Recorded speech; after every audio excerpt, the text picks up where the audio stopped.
इस तरह।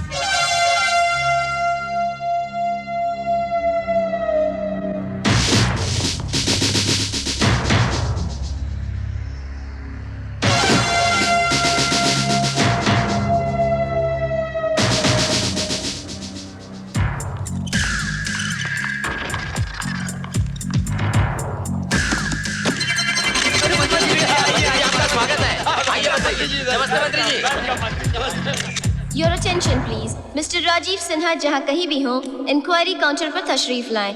Thank you. Excuse me. Yes. मेरा नाम राजेश सिन्हा है। आपने कुछ अनाउंसमेंट की थी मेरे बारे में? जी हाँ, ये साहब आपसे मिलना चाहते हैं। आप अपने बेटे रोहित को लेने आए हैं? हाँ। जो लंदन से एयर इंडिया की फ्लाइट से आने वाला था? जी हाँ, क्या बात है? आपका बेटा ड्रग्स लाने के जुर्म में गिरफ्तार कर लिया गया है। It's not possible. ये कैसे हो सकता है? मेरा उसके बैग में हेरोइन मिली है। डैड, यूं समझ लो किस्मत अच्छी थी कि बाल बाल बच गया।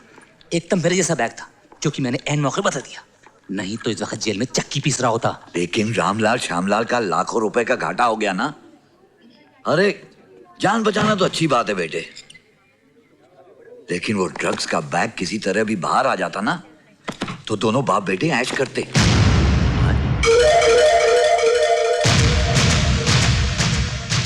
ये मैं क्या देख रहा हूं? सर,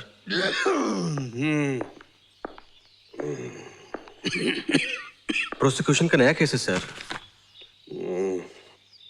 मुझसे कितने केस हैंडल करने की उम्मीद की जाती है खन्ना? अपना केस तो मुझसे हैंडल नहीं हो रहा। सर, डॉक्टर ने आपको दोनों चीजों से मना किया है, शराब और स्मोकिंग से। बेचारा डॉक्टर और कर भी कह सकता है। खैर, केस के बारे में बताया जाए। किसकी मौत आई है? सर, ये केस रोहित नाम के लड़के के बारे में है जो लंदन से आया है और ड्रग्स के जुर्म में पकड़ा गया है।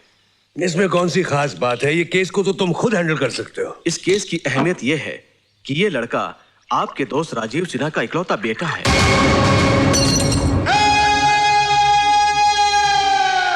क्या नाम बताया? राजीव सिन्हा। राजीव सिन्हा।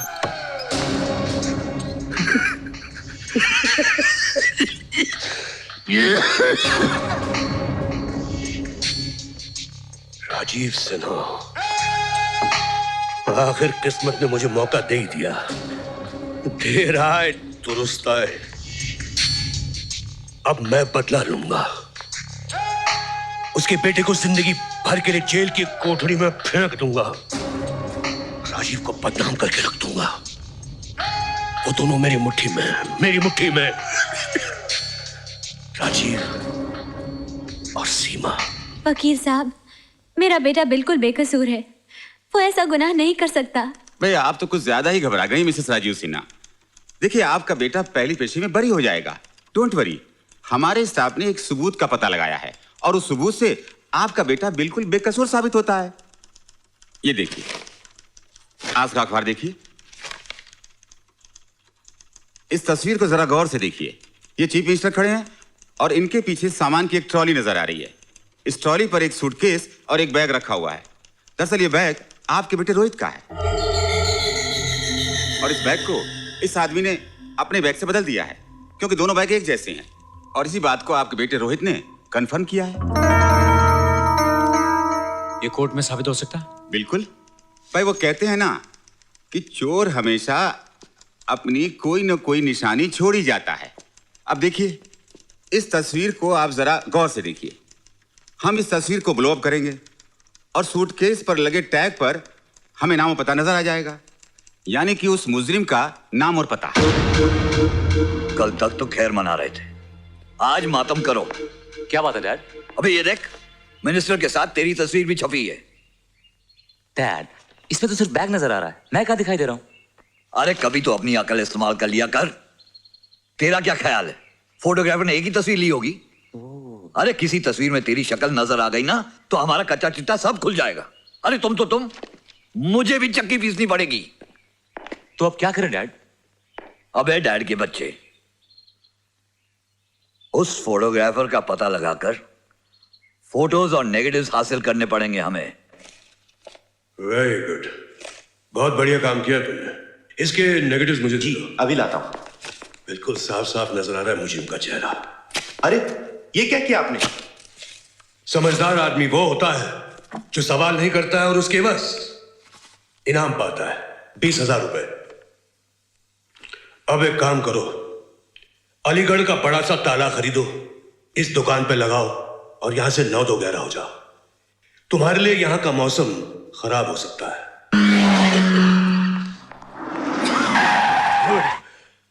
डैड, हाँ, यही उस फोटोग्राफर की दुकान है। एयरपोर्ट पे ये तस्वीर तुमने ली थी? हाँ मैंने ली है। क्यों, फोटो लेना कोई गुनाह है क्या? मैं जो पूछता हूं उसका जवाब दो, वरना तुम अपने गुनाहों का हिसाब चुकाते रहोगे। तेरे पास कुछ और तस्वीरें। डैड, ये देखो। क्या?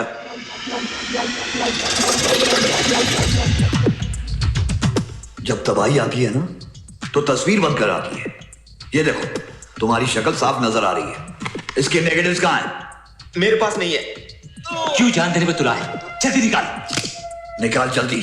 मैं सच कह रहा हूं, मेरे पास कुछ नहीं है। अभी अभी एक आदमी आया, पैसे देकर सारे नेगेटिव्स लेकर चला गया और कह रहा था दुकान पे ताला लगा दो। ताला लगा दो? कौन था वो?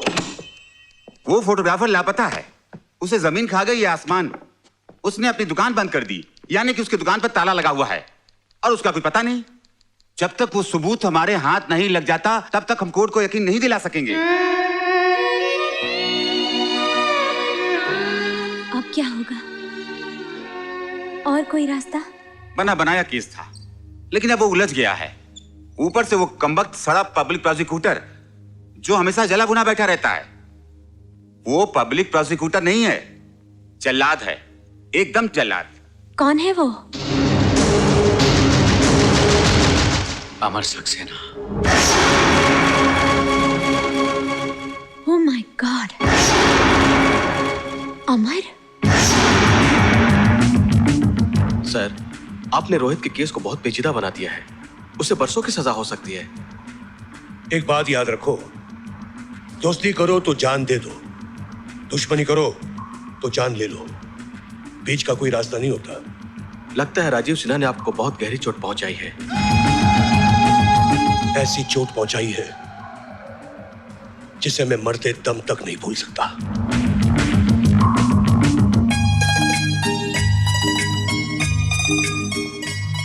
सुनाइए। कौन? मैं बोल रही हूँ। वो लाइट चली गई है, आपको फ्यूज लगाना आता है? फ्यूज? जी हाँ, फ्यूज। हाँ, क्यों नहीं, नो प्रॉब्लम। अजी लाइट का क्या है, ये तो आती जाती रहती है, आप घबराइए मत। आप सिर्फ इतना बताइए फ्यूज बॉक्स का है। आइए। ओके। मुझे अंधेरे से बहुत डर लगता है। अरे मैडम, अंधेरा तो बहुत कमाल की चीज है। अरे संभल के। नहीं, सब पर पर्दा रखता है।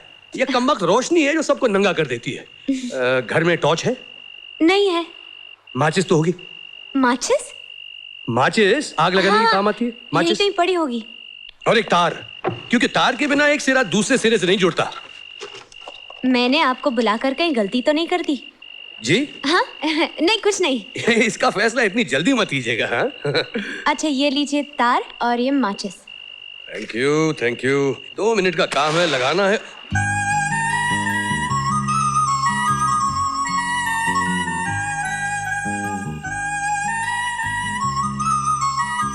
आप ऐसे क्या देख रहे हैं?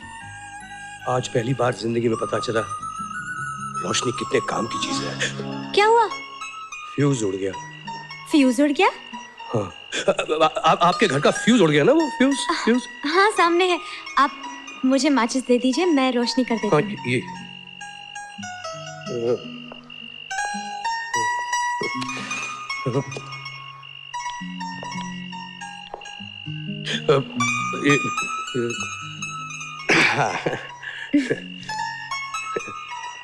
देखिए, मेरी बातों का बुरा मत मानिएगा। इस कमबख्त जिंदगी ने आदमी से जोकर बना दिया है।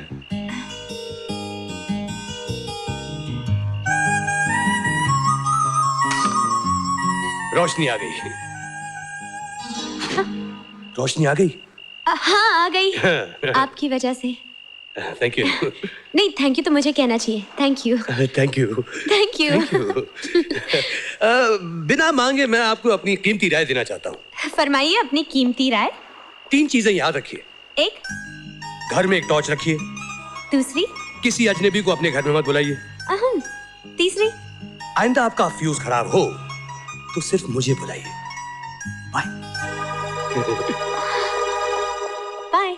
तुमसे कितनी बार कहा है जी कि घर का खर्चा पूरा दिया करो या खुद ही घर चलाओ। तुम तो जानती हो कि मैं कितना कमाता हूँ। तो मैं क्या करूँ? तुम्हारी तनख्वाह तो बढ़ती नहीं लेकिन महंगाई तो बढ़ती है। अरे शांति, तुमसे कितनी बार कहा है कि जरा हाथ खींच के खर्च किया करो। अच्छा, मुझे हाथ खींचने को कहते हो लेकिन अपने भाई से क्यों नहीं कुछ कहते? 4 पैसे की मदद कर देगा तो उसका वजन हल्का नहीं हो जाएगा। जब वो काम पर लग जाएगा ना, खुद ब खुद मदद कर देगा। पता नहीं कब वो शुभ दिन आएगा। तुम कब आए? अभी अभी आए हैं। आप इधर से आए, चाचा यहाँ से आए। जाओ अमर, जाके आराम करो, थक गए होगे। चाचा आप ऊपर जाइए, मैं आपके लिए खाना लेकर आती हूँ। मम्मी चाचा के लिए खाना ले जाऊं? देती हूँ। काम धाम तो कुछ करता नहीं, बस रोटियां तोड़ता है। मम्मी तुम क्यों बार बार चाचा के बारे में? चाचा की चमची। एक टॉर्च और एक फ्यूज वायर देना। फ्यूज? आपको फ्यूज लगाना आता है या किसी को भेज दूं? फ्यूज लगाने वाला है। बोलिए कब आऊं? आप यहाँ क्या कर रहे हैं? मेरी भाभी ने मेरा फ्यूज उड़ा दिया, आज आप लगा दीजिए। ये लीजिए फ्यूज और टॉर्च। टॉर्च हिसाब में लिख देना। क्या हुआ? क्या आप बता सकती हैं कि बैंगन को बैंगन क्यों कहते हैं? बिल्कुल बता सकती हूँ, इसलिए कि उसकी शक्ल बैंगन जैसी है। वाह, क्या सोच है आपकी। आप ही मेरी जिंदगी में रोशनी कर सकती हैं। आगे बोलिए, आपकी प्रॉब्लम क्या है? मेरी प्रॉब्लम यह है कि मेरी भाभी ने पहली बार मुझे सब्जियां खरीदने की असाइनमेंट दी है। और आपको कद्दू भी खरीदना नहीं आता? अरे कद्दू ही तो खरीदना है। आपकी लाइफ का क्या होगा? कुछ नहीं होगा, मैं जानता हूँ। बस आप कभी कहीं किसी मोड़ पर मिलते रहिएगा। एक कद्दू देना भाई, कद्दू। भाभी, भाभी, अरे भाभी देखो क्या ताजी ताजी सब्जियां लेकर आया हूँ, खुश हो जाओगी। तुम अपने देवर को बेकार समझती थी ना, आज बैंगन लौकी गोभी देखकर मान जाओगी कि हम भी आदि काम के हैं। अच्छा, चाहे पूजा के कमरे में रख दे थाली। रख देते हैं। एक दिन भाजी क्या ले आया, अपने आप को आदमी समझने लगा। काम धाम कुछ होता नहीं, कद्दू करेगा। क्या हुआ भाभी? कर दिया। बैंगन को भुर्ता बनते तो सुना था, मुर्गी बनते पहली बार देख रहा हूँ। हाय हाय हाय, किस जन्म का बदला ले रहा है तू मुझसे अमर? अभी अभी तो पूजा की थी, स्नान किया था। हाय हाय, सब अपवित्र कर दिया, भ्रष्ट कर दिया मुझे। एक काम करने को कहा था, सत्यानाश कर दिया पूरे दिन का। अब कौन सफाई करेगा मेरी रसोई की? अरे खड़े खड़े मुंह क्या देखता है, उठा के फेंक इसको बाहर। हिंदू? लेकिन ये तो उसका थैला है। लौकी, बैंगन, मगर मैंने तो मुर्गी और मछली खरीदी थी। ये बैंगन और लौकी कहाँ से आ गए?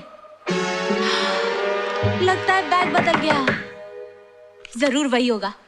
अरे रुको, कमिंग। भाभी से पिटते पिटते बचाओ और भागते भागते आया हूँ। आप तो पिटते पिटते बच गए, मगर मैं तो शायद पिट ही जाती। ये लीजिए आपका बैग और मुझे दीजिए मेरा।